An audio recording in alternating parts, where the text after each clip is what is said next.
C'est bon, hein, vous pouvez partager chez vous là-bas.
Voilà, bonjour peuple de Dieu, bonjour très chers fidèles internautes, bonjour très chers téléspectateurs, vous qui nous suivez à l'instant même, nous vous saluons dans le précieux nom de Jésus-Christ.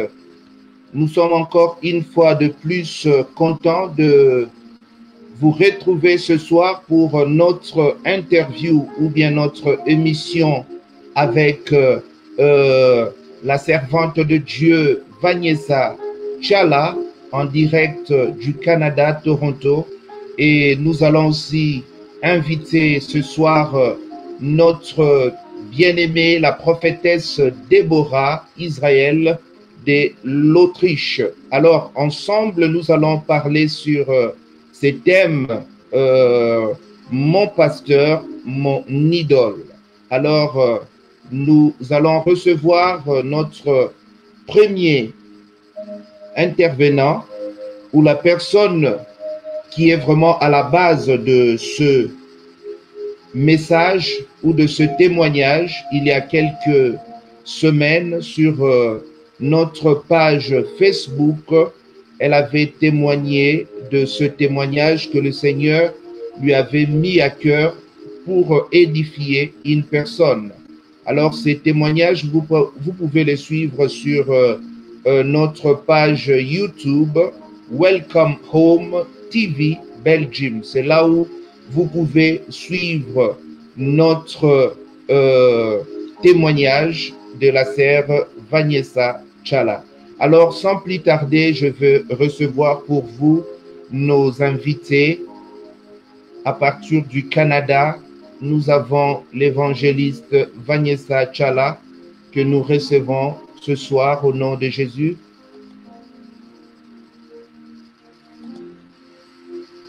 Voilà, nous avons Vanessa Chala, nous avons aussi la prophétesse Déborah qui est avec nous en direct de l'Autriche.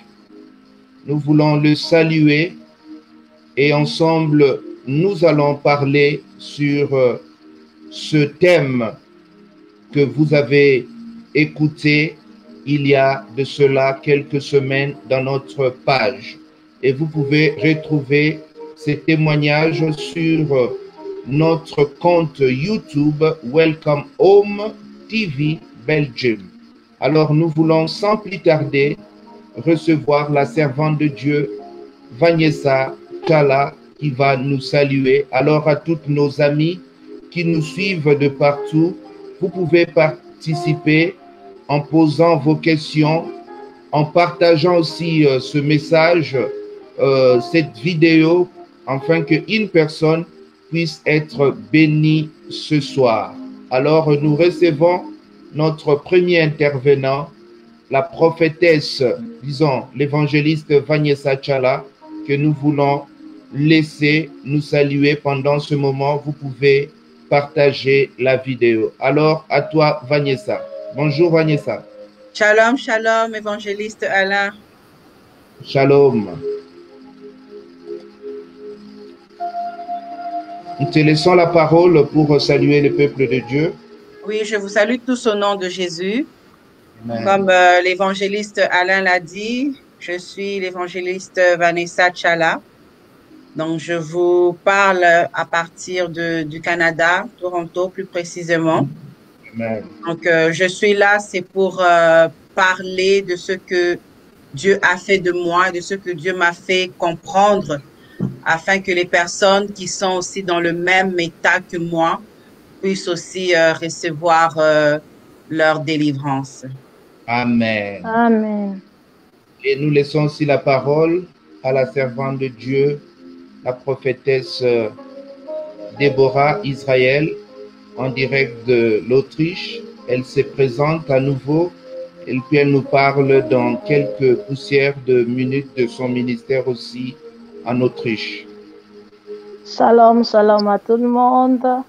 C'est la prophétesse Déborah Israël de l'Autriche, précisément Amen. à Salzbourg, là où je vis et je sers Dieu. Dallas Minute Grace. Nous sommes plus anglophones que francophones. Et nous bénissons Dieu pour tout ce merveille, ce qu'il est en train d'accomplir jour après jour au milieu de nous, parmi nous. Et surtout, à ce qui concerne le thème que nous avons aujourd'hui, mon pasteur, mon idole, ça a été aussi un sujet chez nous à l'église, parmi certains brebis aussi. Donc, c'est vraiment un sujet très capital. Donc, je bénis la servante de Dieu qui va nous parler de ça ce soir. Amen. Amen. Alors, j'aimerais peut-être, avant de commencer cette interview avec Vanessa Tchala, alors à toutes nos amis qui nous suivent en ce moment de partout dans le monde, j'aimerais tout simplement vous inviter à partager ce moment. Permettez-moi, est-ce que la vidéo est en train de tourner sur Facebook ou pas? Parce que je vois sur mes retours ici comme s'il y a un petit souci. Je ne sais pas les gens qui sont en train de nous suivre, si vous pouvez nous faire juste un petit message. Servant de Dieu, Déborah, Vanessa, regardez un peu dans vos retours. Oui, ça tourne? ça marche. Oui. Marche. Okay. Gloire au Seigneur. Alors, j'aimerais alors laisser quelques minutes que vous puissiez entendre l'élément déclencheur de ce témoignage et puis nous allons directement avec notre bien-aimé, l'évangéliste Tchala Vanessa, qui va nous parler sur ce témoignage qu'elle avait fait il y a quelques jours. Alors, je laisse la vidéo qui parlait de son témoignage il y a quelques semaines sur notre page, que vous puissiez juste entendre le début, et puis nous allons directement le prendre pour nous parler de ce que Dieu voulait pour son peuple. Donc, pour commencer mon témoignage, je vais expliquer d'abord le premier élément déclencheur. Qu'est-ce qui a fait que j'en arrive jusqu'à ce point-là? Je suis tombée sur une vidéo sur YouTube. C'était le témoignage du pasteur Nyango. Je pense que j'espère que je prononce bien son nom. Le pasteur Nyango. Et le titre, c'est « J'ai vu le ciel ». Et le pasteur, il racontait qu'il a visité le ciel et il a vu le Seigneur Jésus. Et le Seigneur Jésus lui disait que si la trompette sonne aujourd'hui, un petit nombre seulement serait enlevé. Un petit nombre seulement serait sauvé. Et il a demandé au Seigneur, comment ça un petit nombre? Pourquoi un petit nombre? Les églises sont remplies de personnes, sont remplies de chrétiens. Pourquoi un petit nombre seulement serait sauvé? Et le Seigneur Jésus lui a répondu, que l'église sur la terre est remplie d'idolâtrie. Que même l'église du pasteur Nyongo est remplie d'idolâtrie. Et lui, il était étonné, il a dit, mais dans mon église, il n'y a pas de monument. On ne s'agenouille pas devant des statuettes. On n'adore pas un autre Dieu. Comment tu peux parler de monument ou d'idolâtrie, pardon? Et le Seigneur lui a dit que l'idolâtrie que je parle, ce n'est pas seulement les monuments, ce n'est pas seulement adorer une personne, ce n'est pas seulement se prosterner devant un autre Dieu. Le Seigneur lui a dit, l'idolâtrie dont je parle se trouve dans le cœur des chrétiens et qu'elle est entretenue par les serviteurs de Dieu. Il lui a expliqué que l'idolâtrie, c'est toute chose qui prend la place dans le cœur d'un chrétien. C'est n'importe quoi ou n'importe qui prend la place du Seigneur Jésus, qui prend son attention dans notre cœur. C'est ça l'idolâtrie. Quand j'écoutais ça, c'était mon premier élément déclencheur. Et le deuxième élément déclencheur, on avait organisé un programme de prière au téléphone où on devait s'appeler pour prier. Et j'ai remarqué que le pasteur se souciait beaucoup Que les gens soient présents. Ils sont dans leur maison, qu'ils soient présents. Il les appelait, les textait pour leur dire qu'à telle heure, c'est la prière. N'oublie pas, c'est la prière. On lui texte 10 minutes, 20 minutes avant pour dire que c'est la prière. Ne manque pas la prière. Ou si la personne a manqué la prière, sœur, mon frère, pourquoi tu as manqué la prière? La prière est importante. On doit prier. Et ça a été mon deuxième élément déclencheur.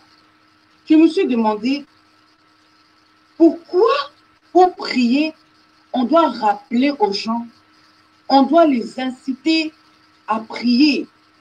La prière ne doit pas être une obligation, quelque chose qu'on te force à prier. Et surtout quand c'est des adultes qui ont passé du temps dans l'église, on ne devrait pas forcer à prier. La prière, c'est quoi? Voilà, donc ça c'était il y a quelques semaines où notre évangéliste Vanessa avait témoigné de vraiment ce message que le Seigneur lui avait mis à cœur sur mon pasteur, mon idole. Alors nous allons tout droit prendre l'évangéliste pour parler de ce que Dieu avait mis dans son cœur. Pourquoi ces messages? Alors, à toi, la parole, servant de Dieu. Oui, comme je l'ai expliqué, comme on vient de l'entendre, c'est vraiment quelque chose que je ne m'étais pas rendu compte. Même moi-même, en tant qu'évangéliste, j'étais devenue confortable. Un peu quand tu es habitué à certaines choses, tu deviens confortable et tu ne te rends plus compte que tu es dans le mauvais ou tu as pris des mauvaises habitudes. Donc, c'est vraiment quelque chose que le Seigneur a permis que je puisse écouter et qui puisse me réveiller pour tout, en fait, pour la prière et pour tout ce que Dieu avait mis en moi, pour tous les dons, pour tous les talents qui dormaient. Pourquoi Dieu les a mis en moi? C'est vraiment une remise en question qui était venue et que j'ai dû rentrer en prière pour commencer à demander à Dieu des précisions, à demander à Dieu des confirmations et à me repentir aussi afin de revenir sur le droit chemin. Et dans tout ça, je me suis dit, je suis sûre qu'il y a beaucoup d'autres personnes qui sont dans le même cas, vivent ces choses et qui ne se rendent pas compte. Et mon rôle en tant qu'enfant de Dieu, surtout, même pas en tant qu'évangéliste, mais en tant que chrétienne, c'est de crier, de parler, afin que d'autres personnes qui sont aussi dans le même cas puissent être sauvées. Amen, amen. Alors, servante de Dieu, prophétesse Déborah, que pensez-vous de ce message avant que nous puissions revenir à nos questions? Oh, c'est vraiment un message qui est actuel d'abord, parce que il y a beaucoup de chrétiens, et voire même des hommes de Dieu qui se trouvent dedans, dans l'idolâtrie, sans qu'ils le sachent.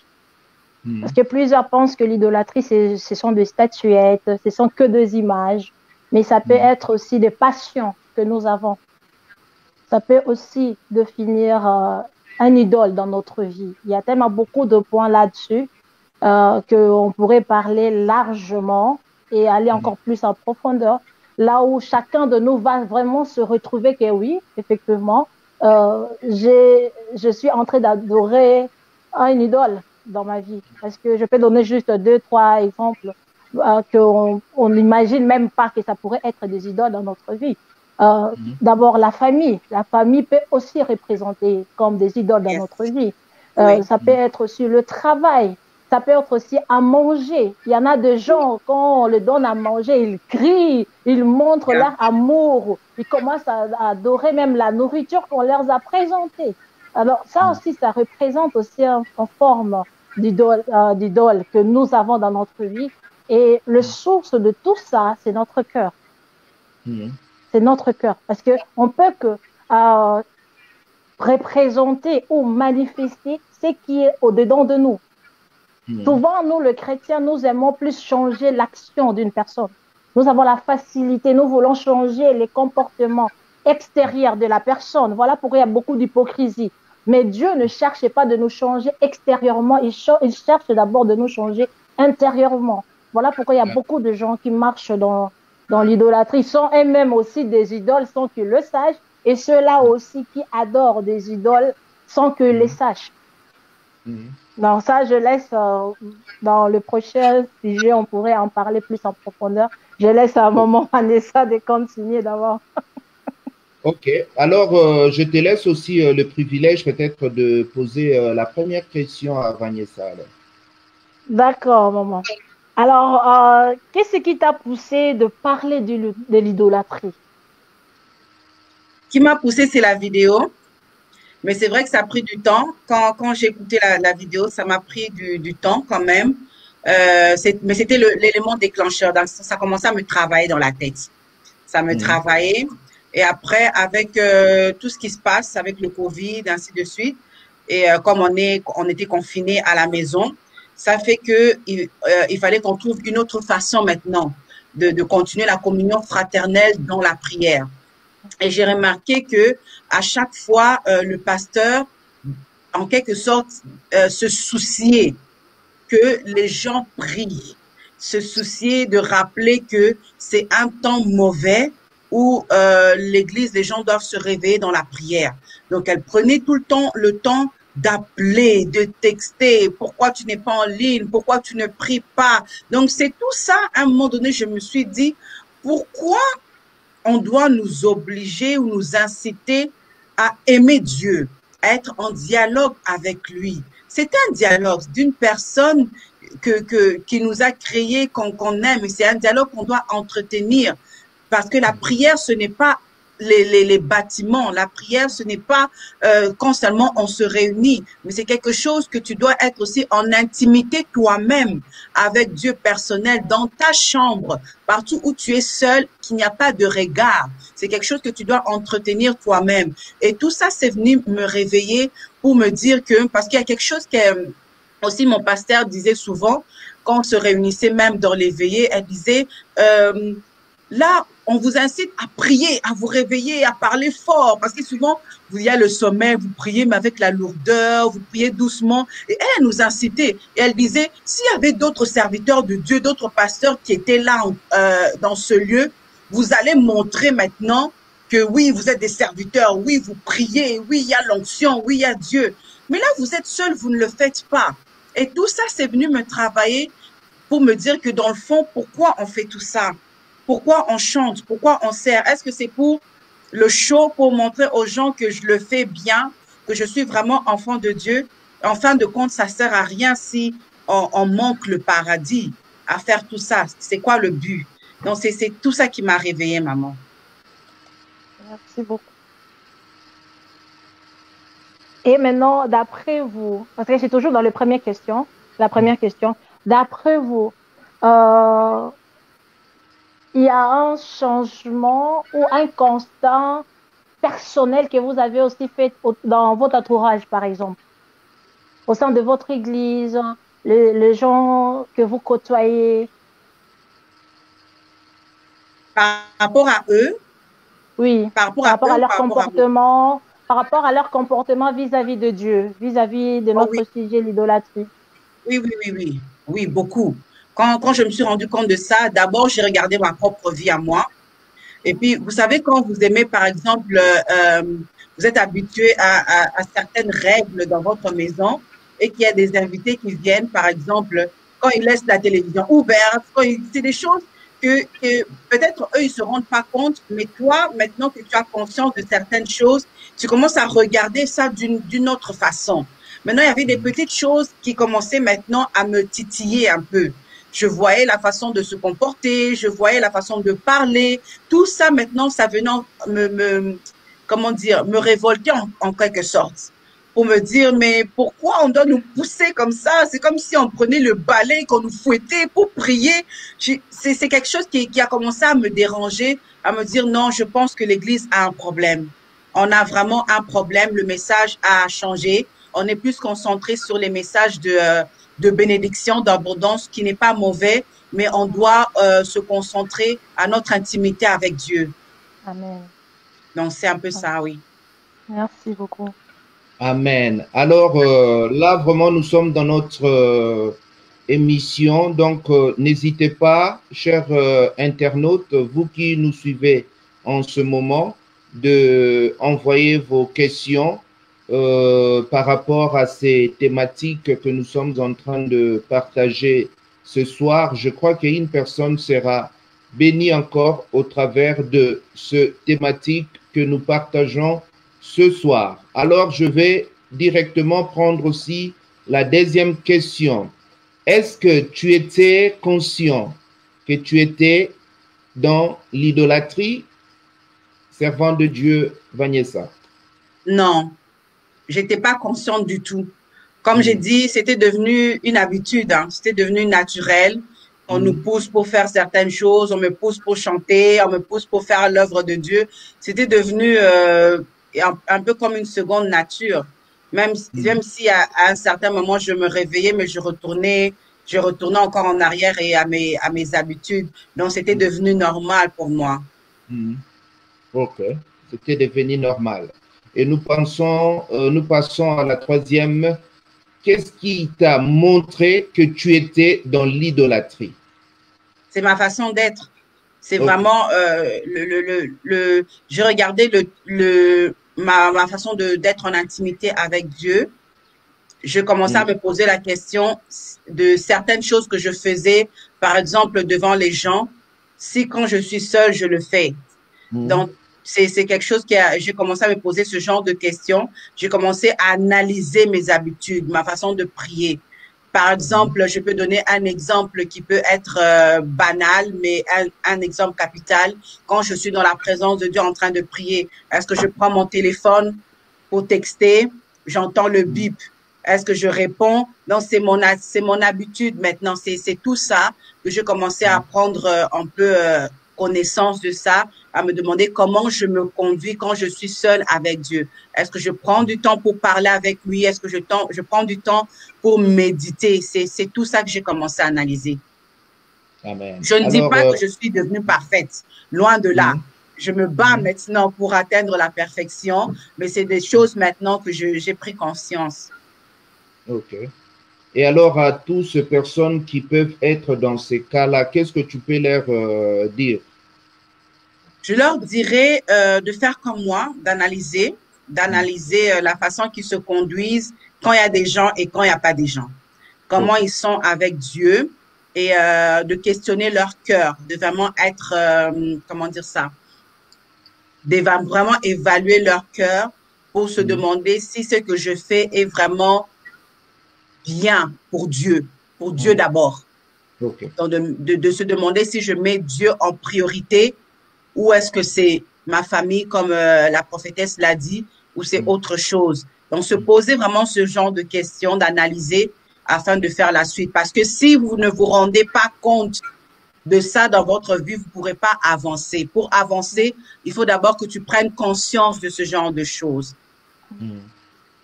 Prophétesse, vous avez des questions par rapport à ça? Pas vraiment une question, juste pour ajouter une pierre à ce qu'elle vient de dire, de s'examiner soi-même. Parce que si nous voyons dans Exode, Dieu, qu'est-ce qu'il a dit aux enfants d'Israël? Il leur a donné les commandements. Ce sont des choses qu'aujourd'hui on ignore. Il a dit ceci, il y a 5 commandements que je puis mettre à l'écart, c'est Dieu lui-même, c'est pour Dieu lui-même. La première des choses, il a dit, je suis l'Éternel ton Dieu, qui t'ai fait sortir de l'Égypte. Maintenant, l'Égypte, nous devons le voir comme nous sans Dieu. Tout ce temps qu'on a passé sans Dieu, tout ce temps qu'on a passé sans connaître son existence ou avoir une intimité avec Dieu. Il nous a fait sortir de l'Égypte, de la maison de l'esclavage, là où nous étions esclaves de Satan, esclaves de péché. Il nous a fait sortir de là. Qu'est-ce qu'il voulait dire par là? Il veut avoir une intimité, une relation personnelle avec nous. C'est ce que la servante de Dieu aussi vient de dire. Donc Dieu désire avoir une relation personnelle avec nous et que nous arrivons à nous rappeler qu'il est le seul Dieu dans notre vie. Et dans le second commandement, il a encore ajouté, il a dit, tu n'auras pas d'autre Dieu devant ma face. C'est-à-dire, il a su qu'en tant qu'humain, on a tendance comment je peux dire, de nous écarter devant lui. Il est Dieu. Il n'y a rien qui peut le surprendre. Donc, il a su que ça va être le cas.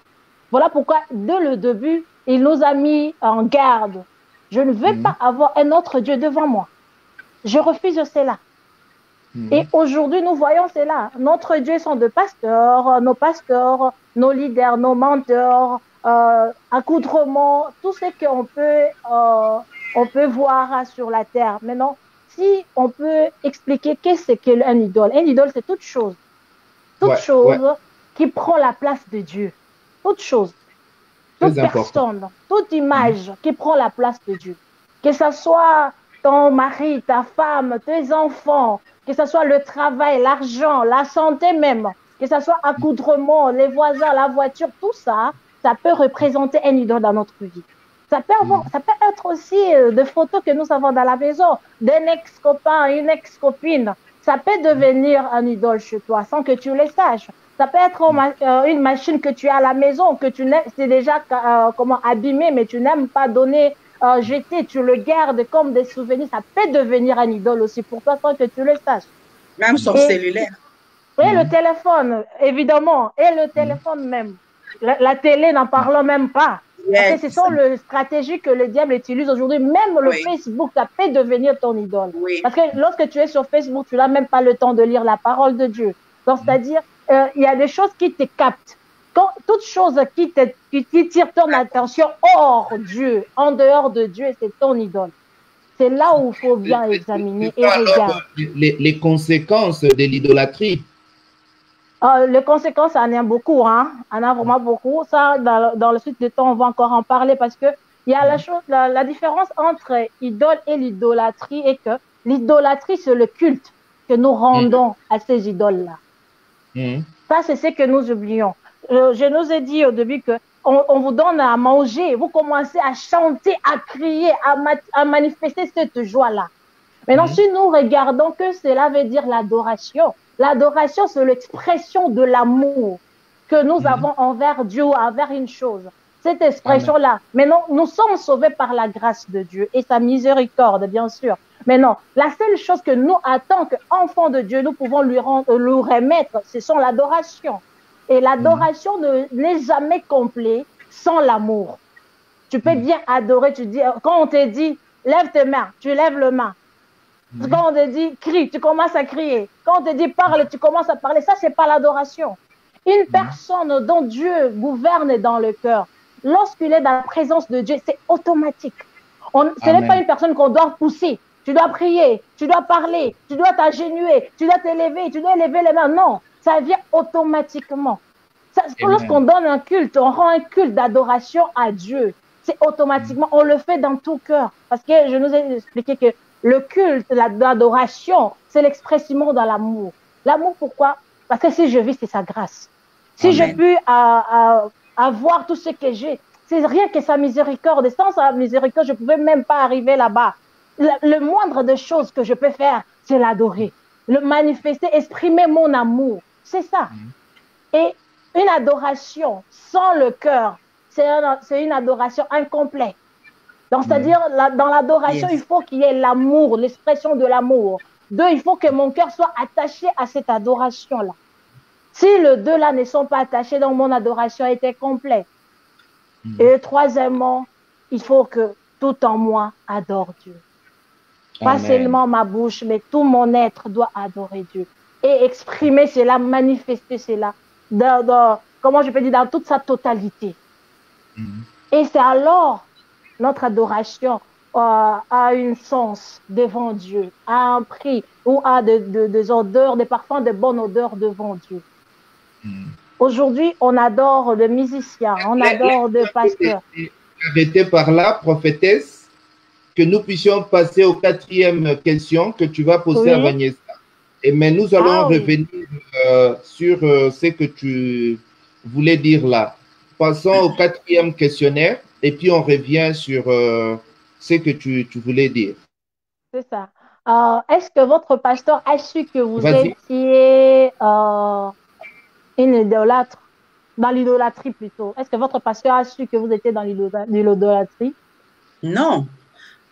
Il faisait son travail de pasteur, qui est de réveiller les bergers, les brebis, pardon, faisait son travail, donc elle ne se rendait pas compte de sa place dans mon cœur ou de ma façon d'être. Non, elle ne s'est pas rendue compte de ça. Wow. Très bien. Et en tant que chrétienne,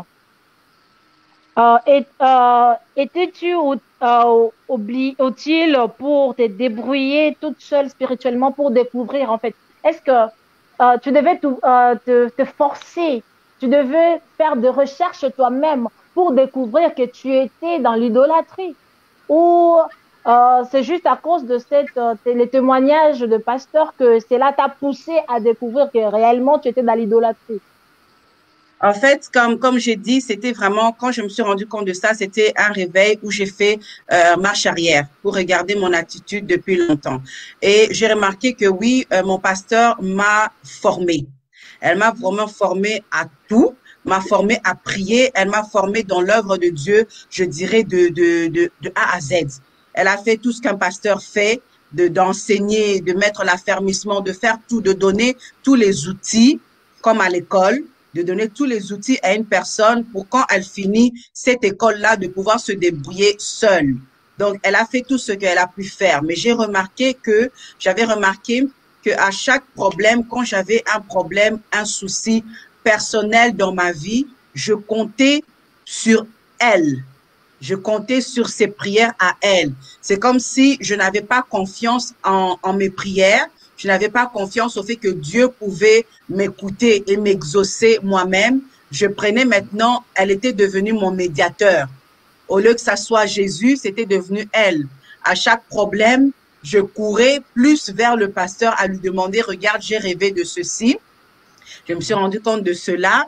Qu'est-ce que tu dis? Est-ce que tu peux prier? Je me suis rendu compte que j'avais plus foi ou assurance lorsque le pasteur va prier, de me dire que, ah, je suis sûre que comme elle a prié, Dieu a entendu, Dieu va exaucer.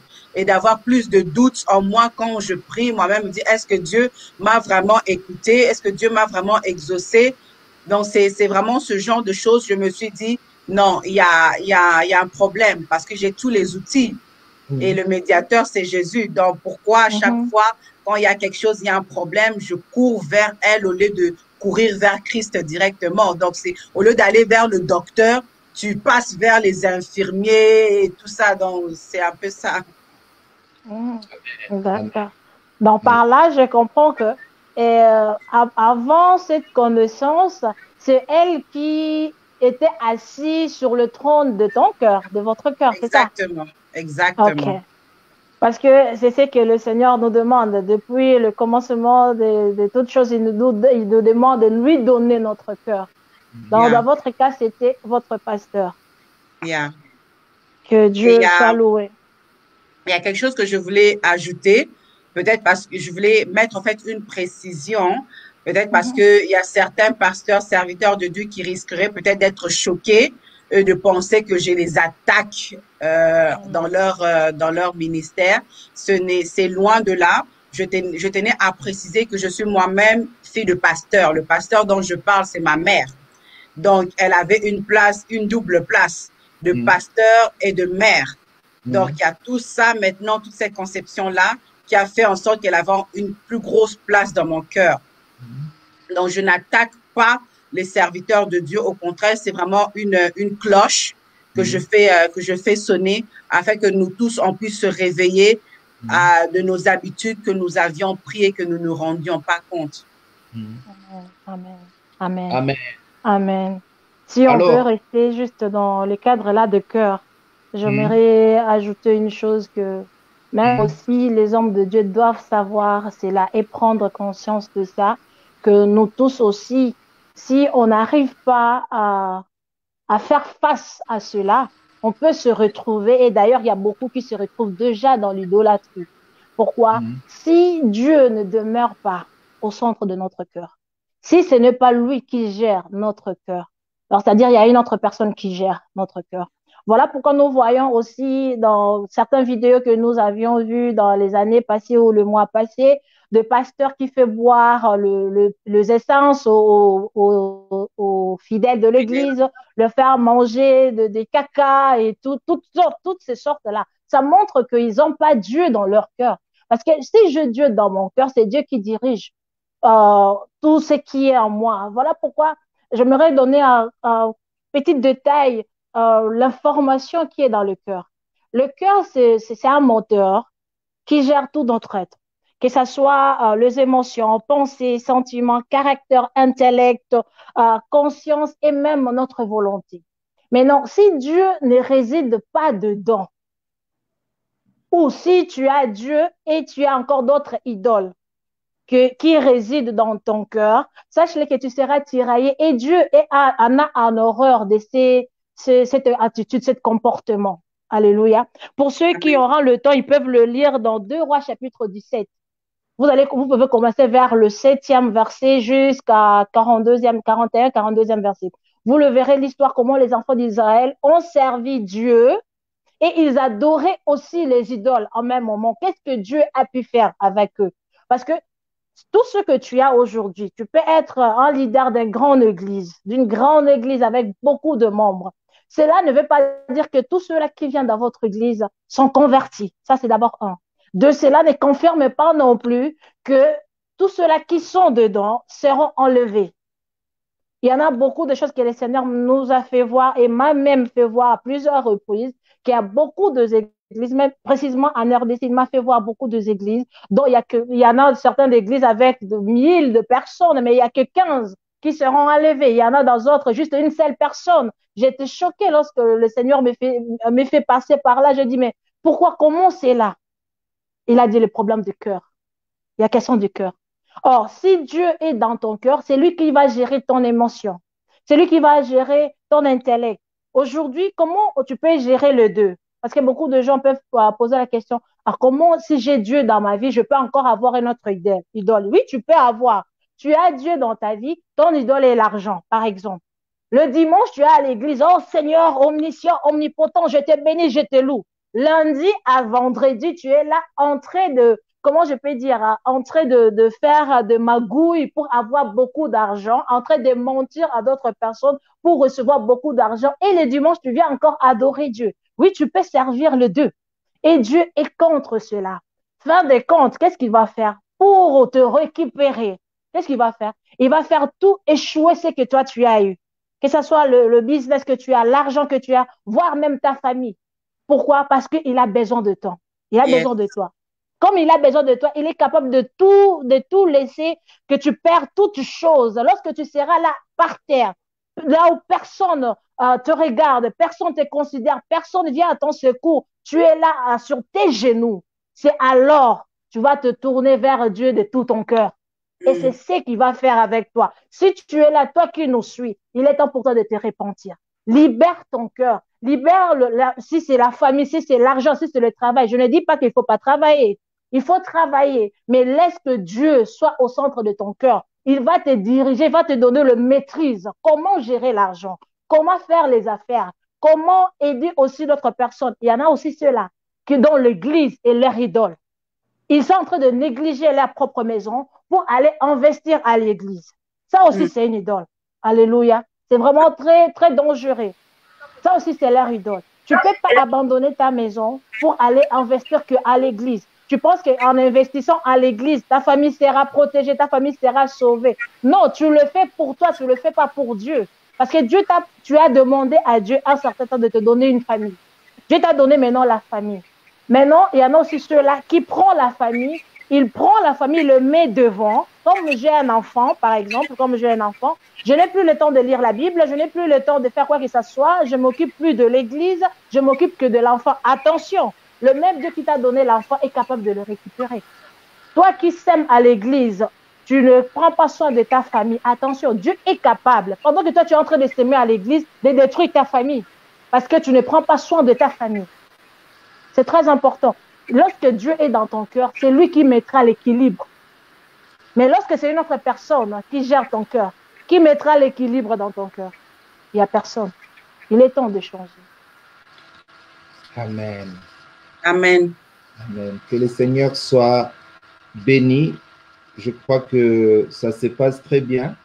Donc, j'avais tout simplement perdu un peu le commande ici. Permettez-moi de revenir sur... Nous sommes dans 6e question. Hein? Oui, exact. Donc, qu'as-tu fait pour quitter cet état, servant de Dieu, évangéliste Vanessa? Pour ce que j'ai fait, comme j'ai dit en premier, l'analyse, prendre conscience de tout ça, de me dire est-ce que c'est vrai, parce que la repentance, c'est d'abord d'admettre, hein, d'admettre que ce que tu as fait, c'est vraiment ça, de reconnaître chaque mot. La repentance, ce n'est pas de camoufler des choses. J'ai volé, j'ai fait l'impudicité, j'ai fait l'impudicité. C'est pas que, oh non, regarde, je n'avais pas d'argent. Non, tout ça, ce sont des excuses.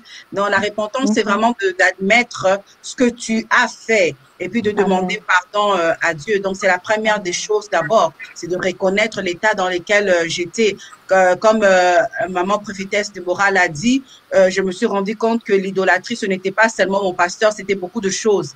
Beaucoup de choses. C'était ma famille, c'était mon mari, c'était beaucoup de choses qui avaient pris place dans mon cœur. C'était ma façon de servir Dieu aussi, mon entourage qui avait pris place dans mon cœur. Et quand ton entourage te déçoit, quand il y a une déception, il y a des blessures, tu mets tout ça, ces blessures-là dans ton cœur et tu oublies Dieu. Tu commences à donner des raisons. Je ne peux pas faire ceci parce qu'on m'a blessé, parce qu'on m'a déçu, parce que telle personne. Donc, tu commences à donner des raisons qui comme la prophétesse l'a dit, ça prend la place et tu n'arrives plus à avancer, tu n'arrives plus à adorer ni à prier parce que tu te concentres seulement sur ce que les gens t'ont fait, sur tel problème.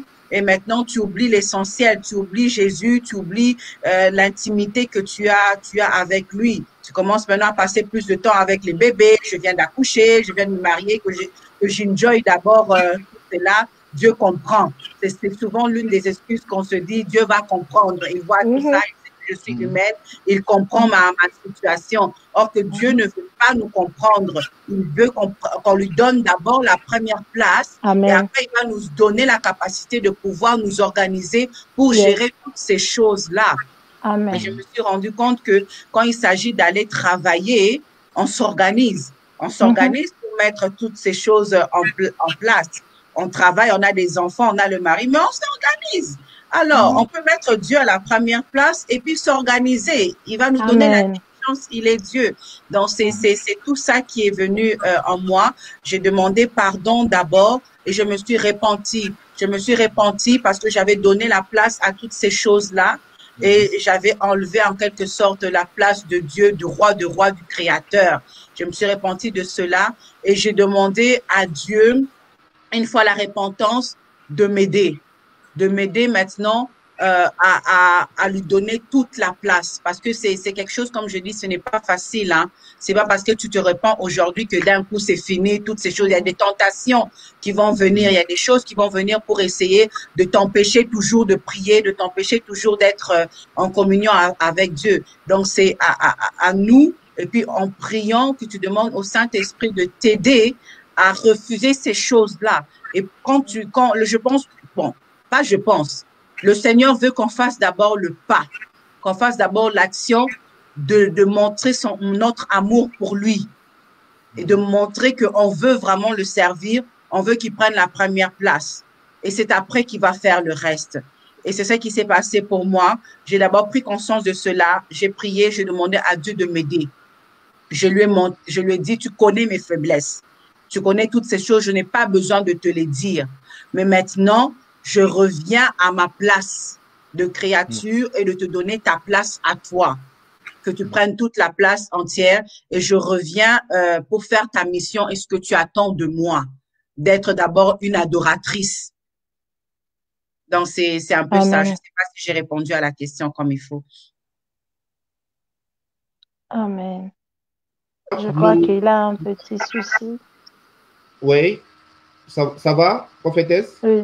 Ça va, oui. Je peux continuer avec le 7e. Oui, voilà. Donc, je voulais dire à toutes nos amies qui sont en train de nous suivre, en tout cas, n'hésitez pas de partager la vidéo. Si ce message est en train de vous bénir, donc partagez ce message à une personne afin qu'une personne puisse être bénie au travers de ce message ou de ce thème que nous sommes en train de partager ce soir avec les deux dames de feu que j'aime beaucoup en direct du Canada à Toronto, l'évangéliste Vanessa Chala, et à l'Autriche, nous avons la lionne. J'hésite d'appeler un autre nom là, la prophétesse Déborah. Et que le Seigneur vous bénisse vraiment, vous qui... Amen. Alors, sans plus tarder, prophétesse, j'aimerais vous laisser nous donner le 7e question. Quel conseil tu peux donner à une personne qui est dans l'idolâtrie sans le savoir? Le conseil que je peux lui donner, de vraiment s'étudier et de prier pour que le Saint-Esprit puisse lui révéler ces choses. Parce que l'ennemi est un malin.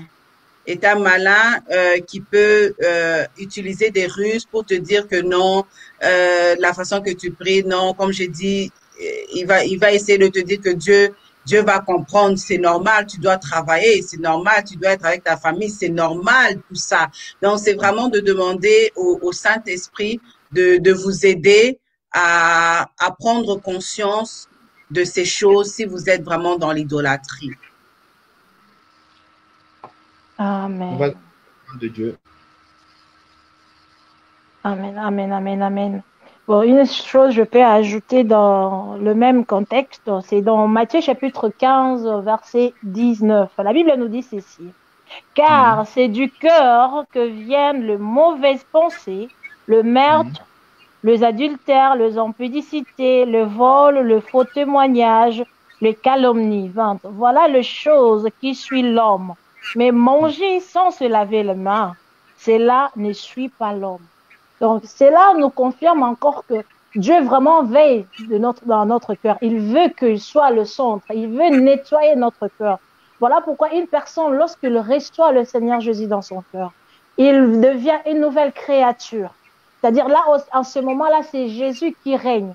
C'est Jésus qui gouverne. Et c'est lui qui va commencer à te montrer le péché afin que tu arrives à la repentance et ainsi que de préparer le terrain pour le Saint-Esprit. Lorsque le Christ maintenant habitera dans ton cœur, il va t'équiper avec toutes choses dont tu auras besoin pour ne pas tomber, évidemment, dans cette idolâtrie. Alléluia. Si tu ne donnes pas à Christ ton cœur, ça sera difficile de tomber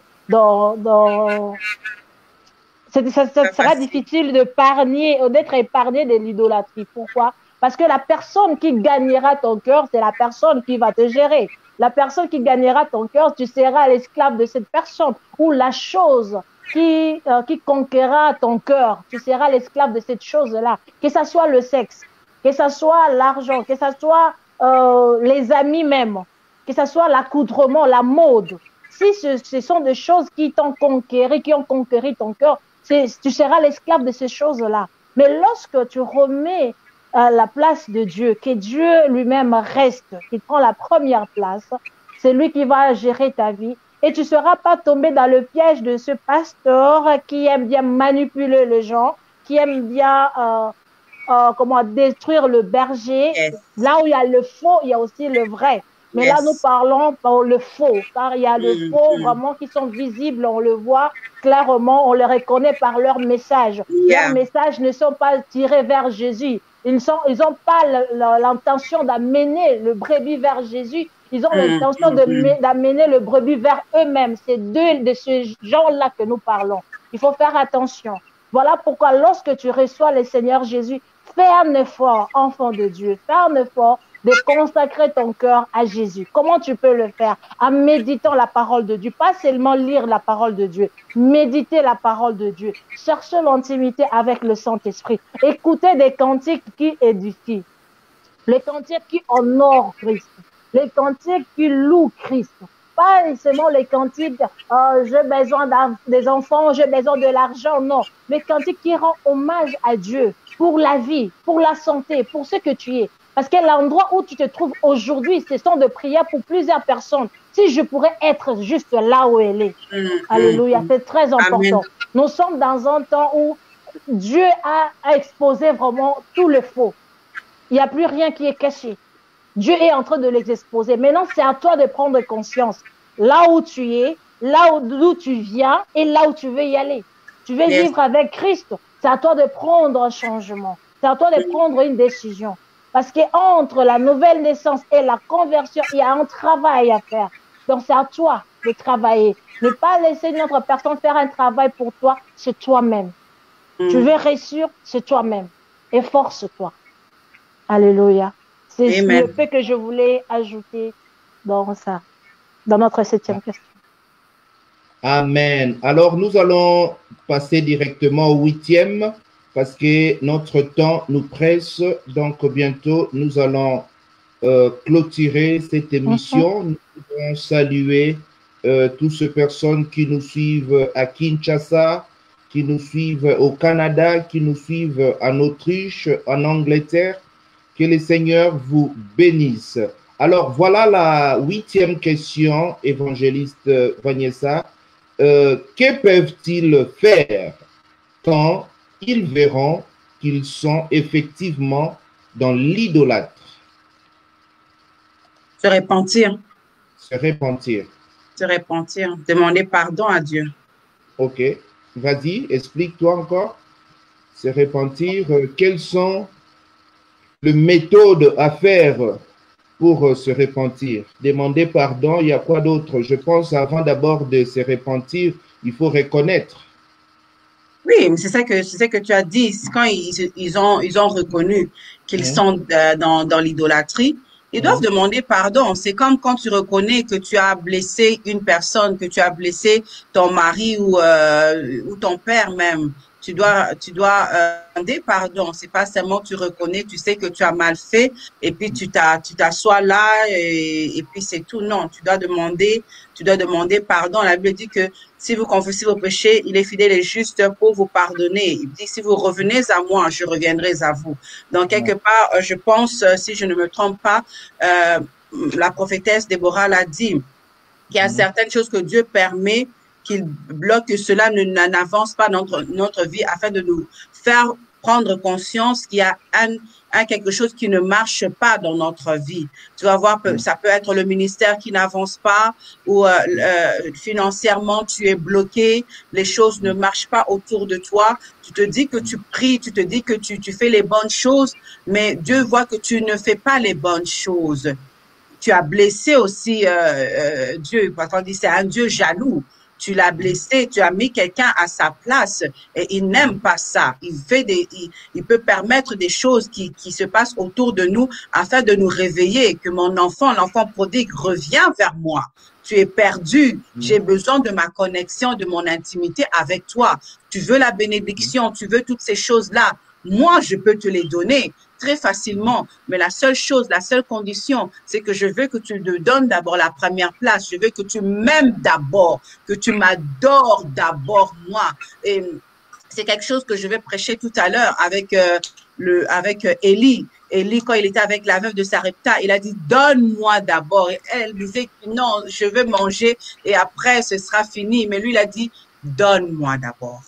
Que moi je mange d'abord. Donc, viens d'abord vers moi. Aime-moi d'abord. Donne-moi d'abord la place dans ton cœur. Que ton argent m'adore d'abord. Tout ce qui est à toi, tes enfants, ton mari m'adore d'abord. Donne-moi la place dans ton cœur, dans ta famille. Moi, je suis capable de te bénir, de te nourrir. Tu ne manqueras plus d'huile. Tu ne manqueras plus de farine. Il y aura la protection sur toi à la seule condition que tu me donnes d'abord la place dans ton cœur. Amen. Amen. Wonderful, wonderful. Amen. C'est formidable. Alors, la prophétesse, que pouvez-vous dire par rapport à la repentance aussi? Oui, la repentance, c'est pas seulement le pardon, c'est plus un changement d'état, un changement de point de vue. Voilà pourquoi lorsqu'on reconnaît une chose, il faut pas seulement se limiter à demander pardon. Parce que si tu demandes aujourd'hui pardon parce que tu m'as insulté, il y aura une autre occasion qui va se donner, tu vas encore m'insulter. Mais si tu te repens, c'est-à-dire tu refuses, tu changes, tu dis non, je n'aimerais plus le faire. Donc tu fais un 360 degrés de changement. Parce que si tu fais juste 180, donc c'est comme ça C'est-à-dire tu as la facilité de voir de l'autre côté et de l'autre côté aussi. Mais lorsque tu fais 360 donc tu es de l'autre côté-là, tu ne pouvais plus voir de ce côté ici. Yes. Donc c'est ces changements-là qu'on parle dans la repentance. Lorsqu'on se répand, donc c'est un changement de mentalité, de conception de choses, de langage, d'attitude, de comportement et de langage, évidemment. C'est ce qui est très important et c'est ce qui manque aujourd'hui dans nos assemblées. Pourquoi? Parce qu'on se limite que par le pardon. Voilà pourquoi il y a certains hommes de Dieu qui aiment dire « Ah, le fidèle de l'Europe, le fidèle des États-Unis, de l'Afrique sont différents des fidèles de l'Europe. Les fidèles de l'Europe sont têtus. » C'est pas une question de têtu. C'est vrai, c'est là. Les fidèles. Non, non, c'est pas vrai. C'est la question. Moi, je dis qu'il y a aussi quelque chose que nous devons comprendre. S'exprimer, c'est une autre chose. Cela ne fait pas que quelqu'un te manque du respect si une personne s'exprime. Que non, je ne suis pas d'accord dans ce que vous êtes en train de dire. Ce n'est pas péché. Mais malheureusement, plusieurs voient ça comme un manque du respect. Et moi, je me dis, même Dieu nous laisse aussi s'exprimer. Pourquoi ne pas laisser d'autres personnes s'exprimer? S'ils n'ont pas compris, ils peuvent aussi dire leur point de vue. Voici, moi, je vois comme ça, comme ça, comme ça. Il y a le dialogue. Voilà pourquoi c'est là où maintenant le fidèle de l'Europe et de l'Afrique ne se comprend pas parce que plusieurs en Afrique, on te dit assieds-toi ici, ben, tu me dis de m'asseoir, je dois aller au travail à 12 heures, tu me parles, ça fait 4 heures du temps, il n'y a rien de résultat qui sort, je ne peux pas rester, je dois m'apprêter pour aller au travail. Ça, c'est différent. Mais une personne en Afrique qui ne travaille pas, qui est à la maison, qui ne fait rien, vous pouvez passer 6 heures, 7 heures du temps au téléphone, ça ne lui dérange pas. Mais ici, si on te dit, non, je dois aller rapidement au travail au matin, mais tu es en train de me parler, c'est manque du respect. Non, c'est pas manque du respect. Non, c'est pas ça. Alors, lorsqu'on parle de la repentance dans ce point-là, même aussi les serviteurs de Dieu, beaucoup doivent se repentir. Là, vraiment, je dois nous dire clairement, il y a beaucoup de gens de Dieu qui doivent se repentir par rapport à leur comportement en face de brebis. Parce que lorsqu'un brebis vient vers toi, c'est-à-dire il cherche un refuge, il cherche un secours. Mais il y en a ceux-là qui le traitent comme, il est en train de, comment je peux dire, il le traite comme sans valeur, il le traite comme si ils n'ont pas de temps et ils cherchent de l'aide. Ben, on te donne des rendez-vous après, je sais pas quoi, combien d'heures. Moi, je me dis, pourquoi Dieu t'a confié ces âmes-là? Parce qu'il a su que tu es en mesure de le faire. Pourquoi te donner trop de valeur à la place même de Jésus? Il faut que Jésus prenne de la place. Il faut que Jésus prenne d'abord le relève parce que cette âme-là que Dieu a envoyée vers toi, parce que cette âme-là a besoin d'être sauvée, a besoin d'être consolée. Maintenant, si toi, tu le renvoies parce que tu n'as pas de temps, parce qu'il y a un autre âme qui t'a amené peut-être 10 000 euros, tu préfères recevoir d'abord la personne qui t'a amené 10 000 euros par rapport à une personne qui est malade, tu es dans l'erreur, homme de Dieu. Il est temps de te repentir aussi. Il y a certains langages qu'on est en train d'afficher face de brebis aussi, c'est mauvais. Le langage dur. Un enfant qui vient, qui est chrétien à peine, qui ne connaît pas comment marcher, comment parler, comment tenir le langage. Au lieu de le montrer, ça se passe comme ça, tu es en train de lui tenir rigueur. Et même voir dire, tu es condamné, tu iras en enfer. Qui es-tu pour dire de telles choses? Voilà pourquoi il y a beaucoup de gens qui ne veulent plus aller à l'église, ils préfèrent rester à la maison. Parce qu'ils ont peur d'aller à l'église. Notre pasteur et ceci et cela, il tient des langages méchants, des langages, etc., etc. On a à se repentir. Parce que si Dieu nous a mis ses ministres, ses représentants sur la terre, nous devons avoir le langage d'amour, le langage de compassion, le langage de pardon, le langage vrai. Pas de tirer l'intention ou comment je peux dire, l'intérêt de fidèles envers nous, non, de le remettre vers Jésus. Parce que c'est lui qui peut le sauver, pas nous. Nous ne pouvons pas sauver quelqu'un. Même les miracles, ce n'est pas par notre propre force. Non. Parce que si le Saint-Esprit croise les bras aujourd'hui, même si hier tu as fait ressusciter 10 morts, aujourd'hui tu ne feras rien. S'il dit non, moi je ne fais rien. Donc ce n'est pas par notre propre force. Voilà pourquoi il y a même beaucoup de hommes de Dieu qui doivent aussi se repentir. C'est le temps, nous devons nous préparer. Demain, le Seigneur peut venir prendre son église. C'est le temps. Chacun de nous doit se regarder par ces termes ici d'idolâtrie et se repentir au vrai sens du mot. Suis-je dans la bonne voie? Suis-je encore sous contrôle de Dieu dans toute sa totalité, ou je continue à faire ma propre volonté? Suis-je dans la bonne voie, là où je me trouve, l'endroit où je me trouve? Suis-je dans la bonne voie? Est-ce que le message que je transmets est le message qui ramène le peuple de Dieu vers Christ, ou c'est un message qui écarte le brebis? Est-ce que c'est un message dont ils ont besoin actuellement pour s'apprêter pour le revenu de l'époux, ou c'est un message qui va le distraire encore? Est-ce qu'en ce moment, on a besoin d'avoir des enfants? Est-ce qu'à ce moment, on a besoin de finances?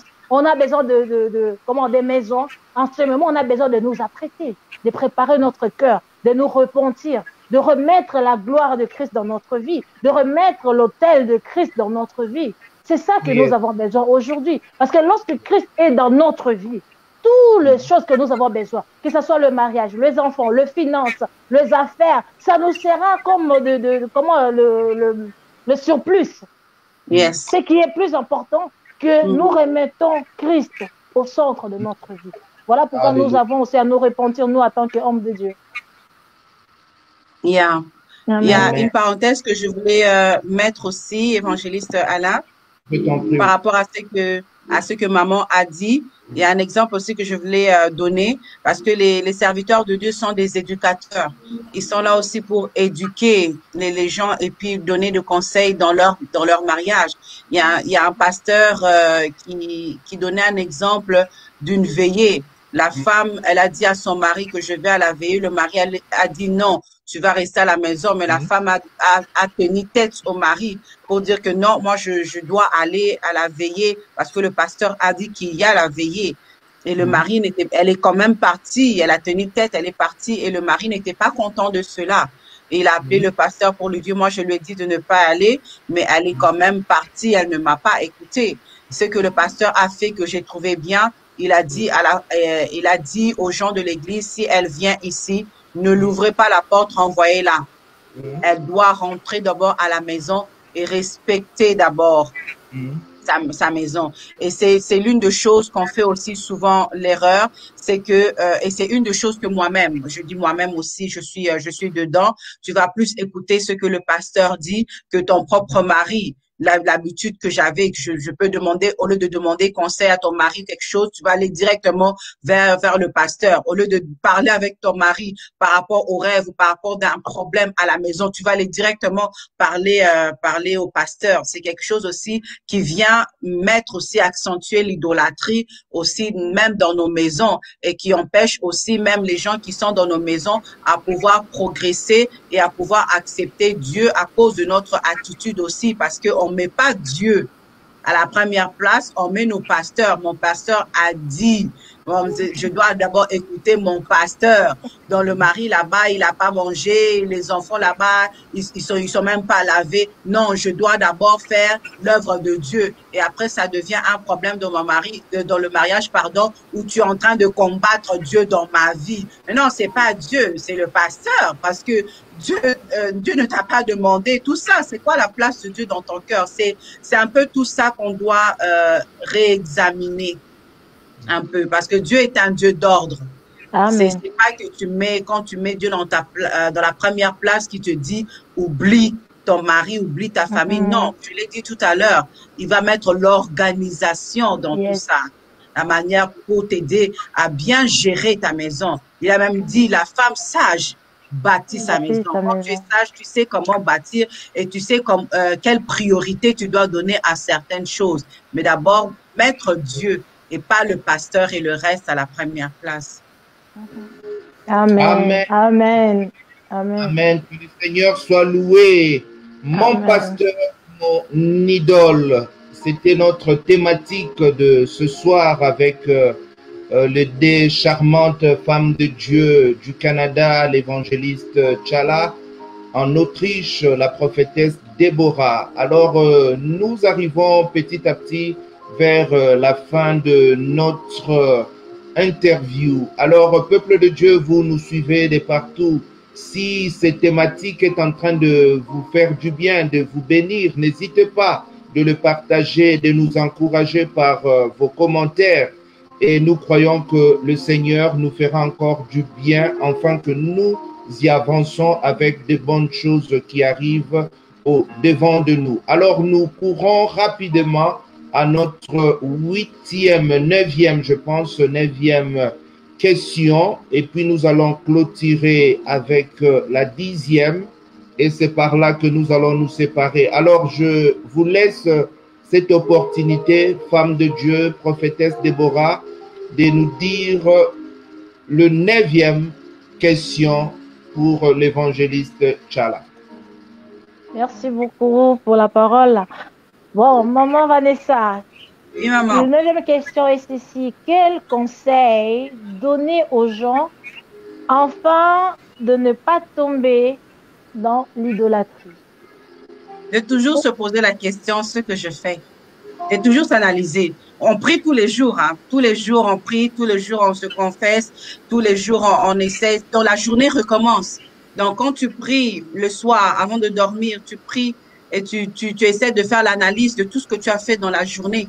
Tu analyses si ce que tu as fait, c'était bien, si c'était correct. Et encore une fois de suite, tu demandes au Seigneur si je me suis égaré quelque part.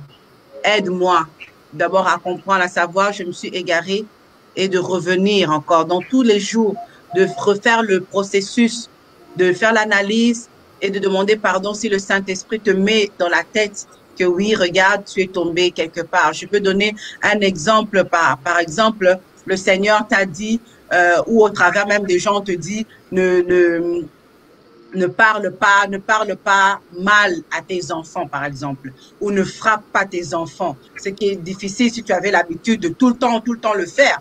Mais quand tu essaies de le faire, tu essaies et puis à un moment donné, tu cries, ou bien tu fais un geste.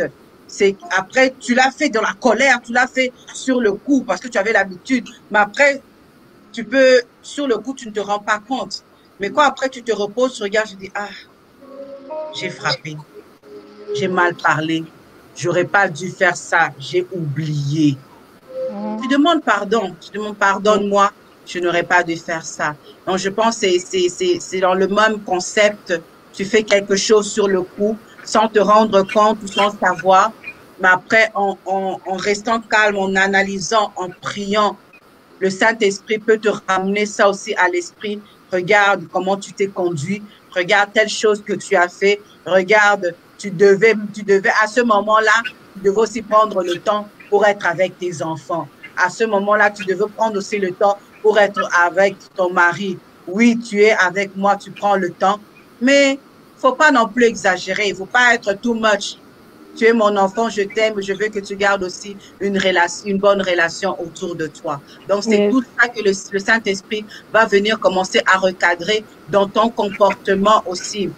Cela ne va pas dire que quand tu dis au Seigneur, prends la place dans ton cœur, que tu es parfaite. Non, il va commencer à te montrer les points dans ton caractère, dans ta vie, dans ta façon d'être qui n'est pas correcte. Pas seulement avec lui, mais avec les gens autour de toi. Elle me dit, comment tu peux dire que tu aimes Dieu si tu n'aimes pas la personne qui est à côté de toi, que tu es. Tu es une personne, tu n'es pas capable de le pardonner ou de l'aimer, mais tu es là, Seigneur, je t'aime, Seigneur, ceci. Mais le Seigneur te regarde, tu dis, non, c'est faux. Tu ne m'aimes pas, tu n'es pas capable de pardonner. Moi, Dieu, je vous pardonne tous les jours. Si tu m'aimes vraiment et que tu es comme moi, tu dois pardonner. Tu dois libérer ces choses-là. Tu dois libérer, enlever toutes ces blessures que les gens m'ont fait, que les gens m'ont dit, que les gens ceci. Quand tu prends conscience de tout cela, que tu mets le Saint-Esprit qui prenne place dans ton cœur, toutes ces choses n'ont plus de valeur, n'ont plus d'importance dans ta vie. Tu es quand même, une personne peut te faire du mal ou mal parler, ça ne te dit rien. Ça ne te fait plus rien parce que tu as commencé à bâtir quelque chose avec le Seigneur, une relation où il commence à te montrer ton comportement et ta façon d'être et tu commences à changer. Et c'est là où le Seigneur veut nous emmener, à changer notre comportement, pas seulement avec lui, mais avec notre entourage aussi. Parce que notre entourage, c'est les gens qui témoignent si tu as vraiment changé. C'est les gens autour de toi, ton mari, tes enfants, qui vont témoigner, qui disent, ah, cette personne était colérique, cette personne parlait mal, cette personne était comme ça, c'était tout le temps ceci. Mais nous avons remarqué qu'il y a un changement. Nous avons remarqué qu'elle est plus calme. Qu'est-ce qui se passe? C'est ton comportement et ta façon d'être qui va faire en sorte d'attirer maintenant les gens autour de toi à aimer ton Dieu comme tu l'aimes.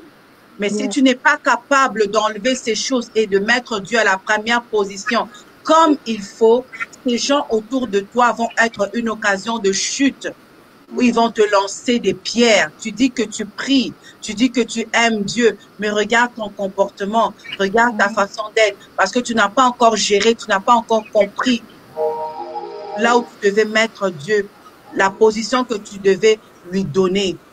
Donc, c'est toutes ces choses qu'on doit prendre conscience afin aussi d'amener les âmes à être sauvées comme nous, à ne pas être égoïste, que Dieu m'a sauvé seulement moi, je m'occupe de ma famille et puis c'est tout. Non, il y a d'autres personnes qui vivent ça et qui ne savent pas comment le vivre. Et nous devons, à travers nos témoignages, nos comportements, les aider aussi à arriver même au petit niveau dans lequel on se trouve. C'est pourquoi nous disons aussi sauver pour sauver les autres. Yes. Amen.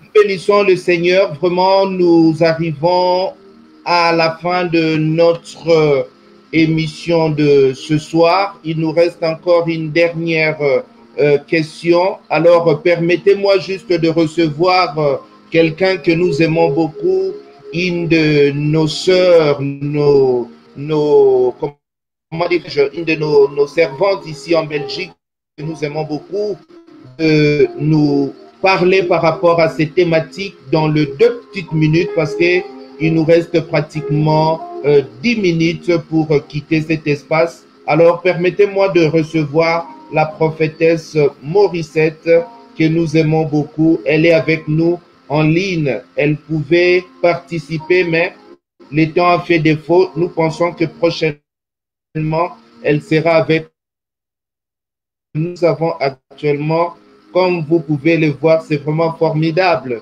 de réunir plusieurs personnes de différents pays pour permettre de faire ce live, bénissons le Seigneur. Alors, servante Momo, vous êtes avec nous en ligne. Vous venez de suivre ce message ou cette thématique avec ces 2 charmantes femmes que vous connaissez. Nous voulons vous entendre. Quelle est votre impression par rapport, mon pasteur, mon idole, dans les 2 petites minutes, servant de Dieu? Les charmantes femmes que vous connaissez, nous voulons vous entendre. Quelle est votre impression par rapport, mon pasteur, mon idole, dans les 2 petites minutes, servant de Dieu? Les charmantes. Shalom, shalom. Essaye de couper le live. Et coupe le live. Essaye d'intervenir comme ça. Amen.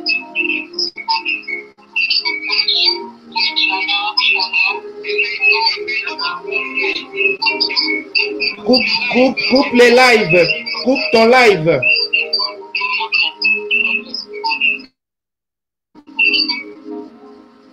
Voilà, là c'est bon. Oui, shalom. J'espère que vous m'entendez. On t'entend très bien. Très bien, shalom.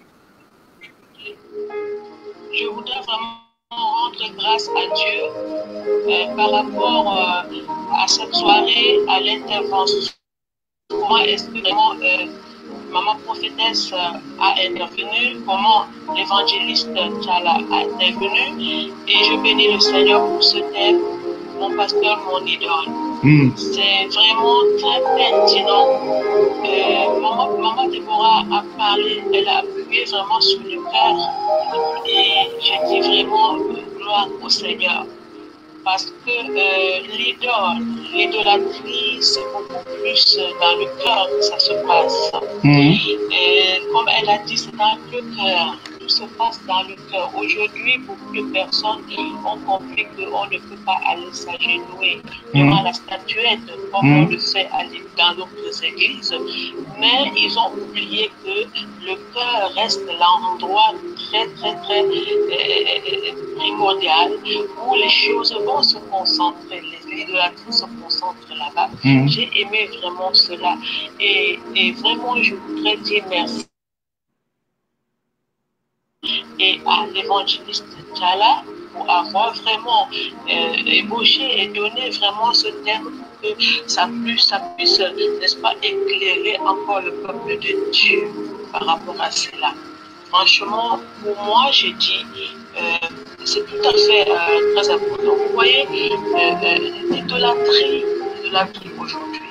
En fait, on a tout dit. Moi, je veux juste appuyer, donner ma petite contribution en disant aujourd'hui, nous devons comprendre que Dieu seul, il reste.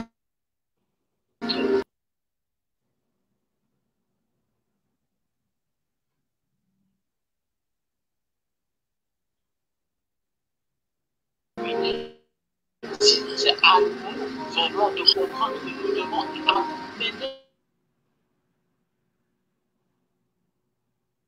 Dieu ne dépend vraiment de qui est à la tête de ses brebis et qui est en train de l'idolâtrie vient vraiment de la tête. Oui, comme a dit maman prophétesse, on a souvent vu vraiment comment dans ces derniers temps, ce qui se passe dans les églises avec les pasteurs, on fait manger de l'herbe, on fait brûler de l'herbe comme des vraies brebis. On dit brebis, mais ça c'est vraiment les bêtes quoi. On rend les brebis du Seigneur deviennent vraiment des choses. Et tout ça, je dis vraiment, je crois que le cœur de Dieu est vraiment meurtri. S'il y a une chose que Dieu déteste, c'est vraiment l'idolâtrie. Et le peuple de Dieu, dans longtemps, on a vu dans l'Ancien Testament que c'était la chose qui écœurait toujours Dieu, de pouvoir laisser Dieu. Et chaque fois, Dieu disait, je vous ai demandé de ne plus faire adorer notre Dieu. Vous n'avez pas compris. Voilà pourquoi vous êtes devenus ce que vous êtes devenus. Ça, j'ai dit vraiment, l'idolâtrie, c'est quelque chose qu'on doit vraiment bannir. C'est ça qui fait que le cœur de Dieu n'est vraiment pas dans Dieu ne peut pas accepter qu'on puisse, n'est-ce pas, donner sa place à autre chose. Amen. Et tout a été dit, l'argent. Et même des personnes. Maman Tchala a dit que son pasteur, c'était un bon. En même temps, c'est un moment. Et c'est très difficile, tu vois. Si tu ne fais pas attention, je ne sais pas, c'est Dieu, si Dieu n'est pas au centre. Franchement, toi, et si Dieu n'est pas au centre. Un grand merci, prophétesse Momo. Je sais que nous allons continuer encore prochainement pour notre deuxième édition. Donc, vous serez avec nous. Je sais que vous aimez le Seigneur. Si je vous laisse continuer, nous allons construire 3 tentes.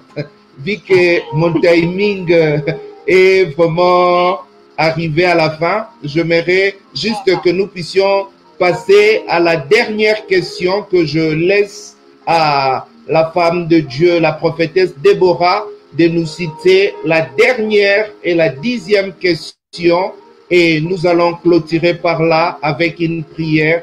Je vous laisse l'antenne, servante de Dieu, Déborah. Merci beaucoup. Et notre 10e question est quel est le message clé au travers de ces témoignages? Quel est le message clé au travers de ces témoignages? Oui, le message clé, c'est vraiment quitter l'idolâtrie. Question, on n'a pas compris, hein? Ça bégaye un peu. Je pense qu'il y a quel est le message clé? Quel est le message clé au travers de ces témoignages? Mais il y a un écho là. Oui, il y a un écho. Quel message clé au travers de ce témoignage? Voilà. Le message clé, c'est, comme je l'ai dit, quitter l'idolâtrie. de ne plus être des idolâtres et de donner la place de Dieu dans notre cœur, de donner sa place, en fait, qui reprenne sa place dans notre cœur. C'est vraiment ça mon message.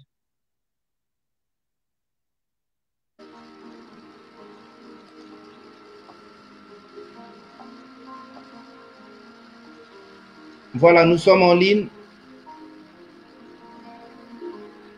Un petit souci de connexion. Je suis là. Moi aussi.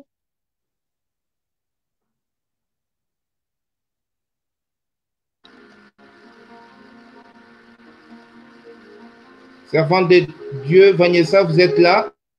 Oui, je suis là.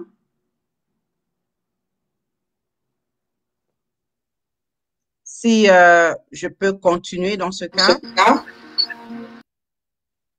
Souci de connexion, voilà. Vous êtes là? Oui, je suis là. Ce que je peux ajouter par rapport à ça, mon message était aussi pour réveiller l'Église, réveiller les serviteurs de Dieu, afin de se concentrer sur le message qui est de prêcher Jésus-Christ et son avènement. Que Jésus-Christ revient et que chacun de nous, on doit se préparer. On doit se préparer pour sa venue. S'il vient aujourd'hui, comment il va nous trouver? Donc, c'est vraiment de conscientiser tout le monde, surtout les pasteurs qui sont des éducateurs, qui sont des bergers, que le Seigneur a mis en place afin de ramener les âmes à lui, de recommencer dès le commencement qui est d'évangéliser, de parler. Je pense qu'il y a beaucoup de chrétiens qui doivent encore recevoir le Jésus-Christ comme leur Seigneur et leur Sauveur. Il y en a beaucoup qui ont perdu cela, qui sont retournés en arrière.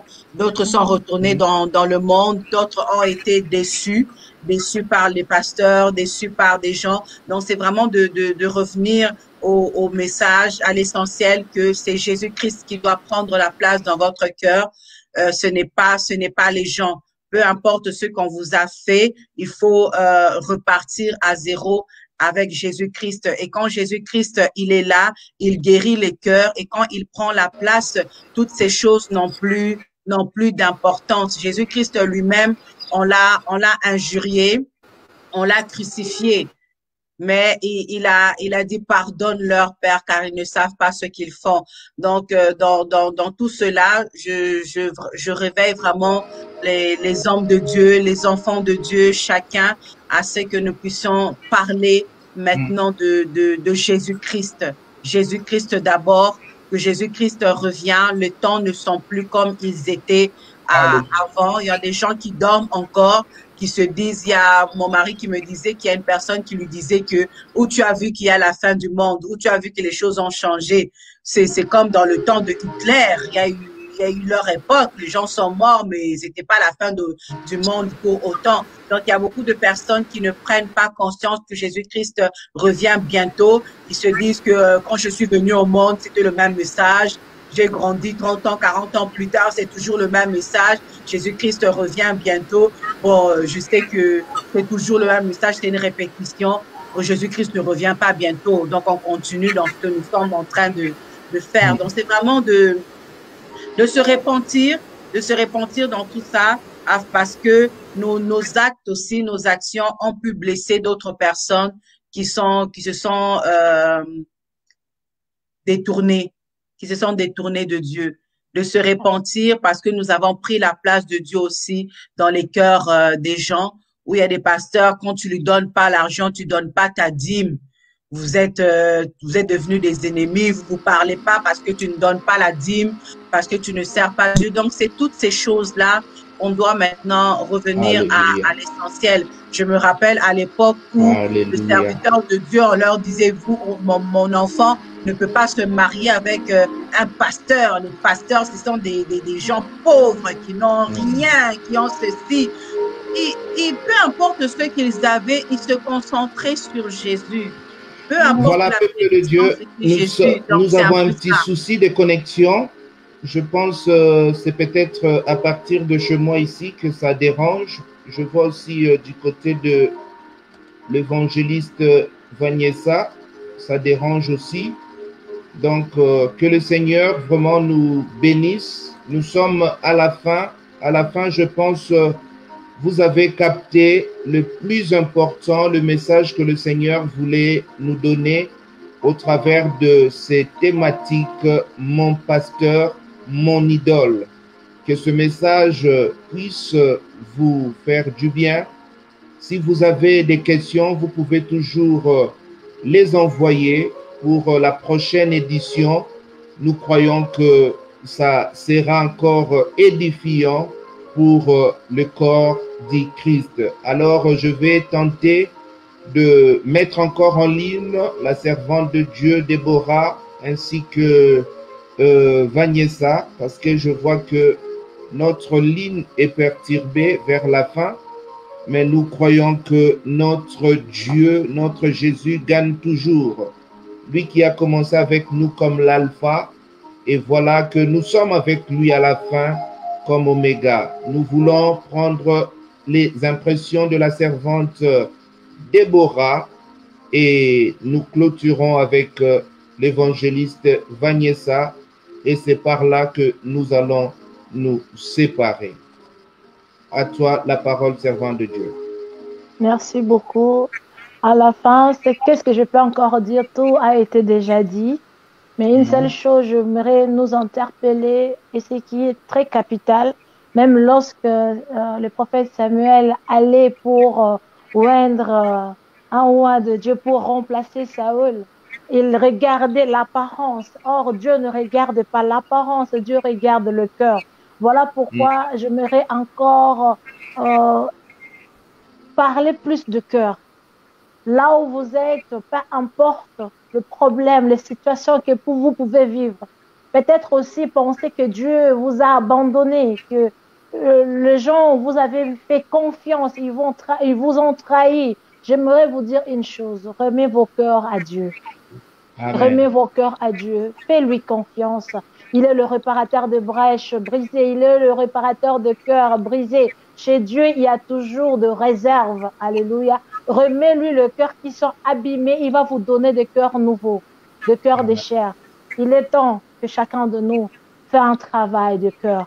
Il est temps aussi, toi qui nous ont suivis, de faire un travail de cœur. Que Dieu vous bénisse.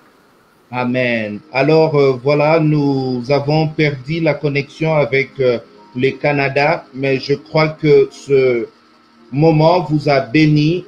Donc, vous avez pu capter ces témoignages, cette interview. Là, nous sommes arrivés vraiment à la fin. Nous voulons alors prier avec la servante de Dieu, Déborah. Père, au nom de Jésus, toi qui es Alpha, tu as été avec nous comme Emmanuel, Père, finis avec nous cette interview comme Oméga. Entre tes mains, je remets toutes personnes qui nous ont suivis et ceux-là qui nous suivront dans la suite de temps éternel, Dieu. Que ce message transforme leur cœur, que ce message apporte la lumière dans leur vie, que ce message, Père éternel, apporte un changement total de leur attitude et surtout qu'ils remettent leur cœur entre tes mains, que tu demeures au centre de leur vie. Yahweh, tout ce qui n'est pas de toi en ce moment dans la vie de toutes personnes qui nous ont suivis et ceux-là qui nous suivront dans la suite de temps, Père, que cela soit déraciné dans leur cœur au nom puissant de Jésus. Tous les idoles qu'ils peuvent avoir dans leur vie, Père éternel, qu'ils soient consumés par le feu du Saint-Esprit au nom puissant de Jésus. Que le sang de Jésus commence à laver, que le sang de Jésus commence à purifier chaque personne qui nous ont suivis, tous ceux-là qui nous ont suivis, tous ceux-là qui suivront dans la suite des temps, afin qu'ils remettent leur cœur entre tes mains et que tu sois le seul Seigneur, le seul Maître dans leur vie au nom de Jésus. Yahweh, que ce moment ici soit couvert de sang de Jésus. Le reste de soirée sous ton contrôle éternel, que tu parles avec ton chagrin. Continue à nous parler, continue à nous visiter, continue à nous remettre sous le bas de croix de Jésus, afin qu'on arrive à nous repentir comme il faut, afin que nos cœurs, nos vies se retrouvent à la bonne voie, la voie du Christ.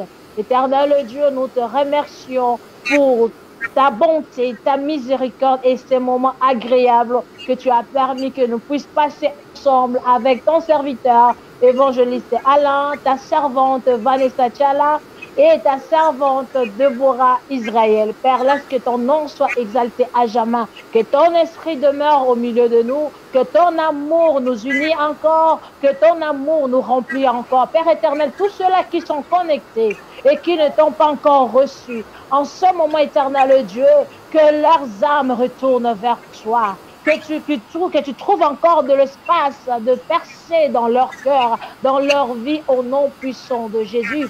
Que ta main puissante et agissante agit dans leur vie au nom puissant de Jésus-Christ. Nous avons ainsi prié. Amen, amen, amen. Amen, amen. Amen. Merci beaucoup, servant de Dieu, Déborah. Merci à tous les téléspectateurs. Merci à Vanessa que nous avons perdu et que le Seigneur vous bénisse. Je vois que son réseau est perturbé. Vraiment, un grand merci à vous tous. C'est par là que nous vous disons à très bientôt. N'oubliez pas de mettre au bas de vos commentaires un message d'encouragement pour que nous puissions faire encore mieux dans les jours à venir. Sur ce, restez connectés et n'oubliez pas que le Seigneur Jésus-Christ revient bientôt et l'Église doit se préparer. C'est par là que nous vous disons au revoir et à très bientôt. Bye bye. Shalom.